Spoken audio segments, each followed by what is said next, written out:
All right, I'm going to show you how to add a new individual into ShareVision. So I'm starting out here on the home screen, and the first step is going to be to locate your Contact Manager portal in the Quick Start menu. Mine's here somewhere in the middle, but the idea is yours could be essentially anywhere here. Every ShareVision site is different. So locate that Contact Manager portal, and you want to click through. Now, once you click through, it's going to bring us to this page here where it's going to ask us to execute a search before we're able to add in a new individual.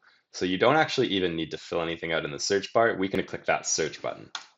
So as you can see here now, it changes the page. And what it's done is popped up that create a new contact button. Now, if you note that language, that doesn't actually say create new individual. And I'm going to explain why on the next page. Now it brings us to this page here where it lists out the different profile or contact types that we have. So now it's worth defining what actually is an individual in ShareVision. So an individual is defined as a supported individual or client, whatever your organization may call it, that is receiving service from your organization. So that means they're in a program, a residence, maybe both. It depends on what your organization provides. And the idea is that some point in the future, present, or past, they could be waitlisted or exited or currently receiving service, but they're at some point going to receive that service. The other two profile types exist because we understand that sometimes you want to capture information on those around a supported individual.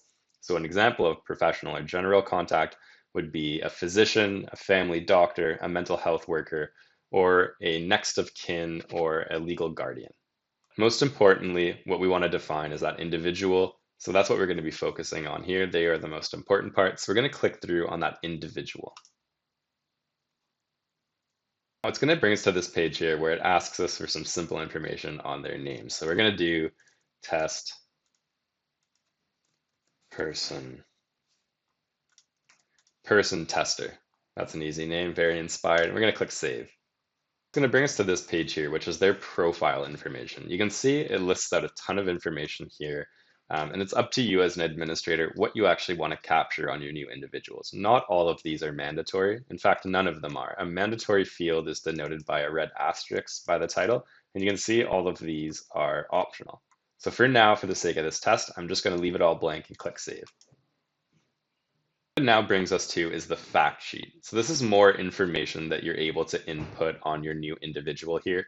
We have a ton of information that's optional again. You don't have to add this all in. We have fields such as visual and hearing aids, diet and nutrition, and not all of this information might be pertinent to your organization. So again, as an administrator, it's up to you to pick and choose what you would like to fill out. And the idea is as you go along the getting started process and become more familiar with ShareVision, you're able to trim down some of these fields that you might not need for your organization. So for now, we're going to leave this all blank and we're going to click save.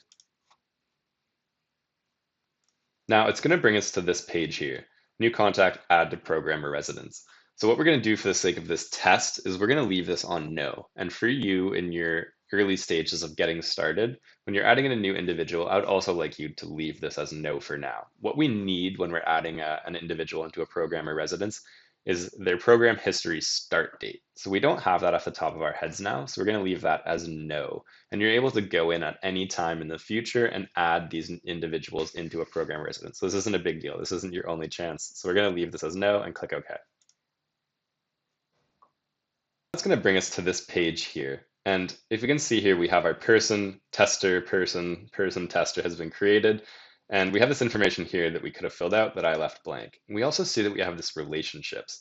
So this relationships portion is where we bring it back to that first section that we saw with the different profile types. If you remember, professional and personal contact. So this is where we would be able to add in one of those different contact types.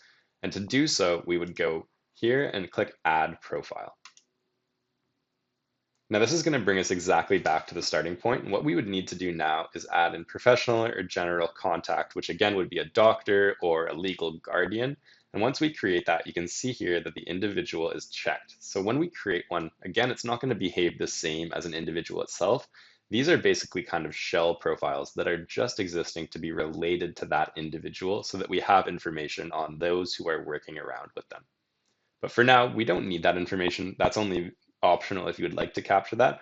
We can click through our individuals portal here. We actually have a bunch of test users. That's not the one we created. We have tester person here that we created and it was successful. We can go into their their page here, and we can see the fact sheet, we can see the individual profile, and all that information we left blank. At any time in the future, we can go in here and see these edit detail buttons here, these little green pencils, and we can actually edit these records at any time. So you skipped over that information on the first portion of it, you can go back at any time and edit that in. And it's as easy as that. We've created a new individual.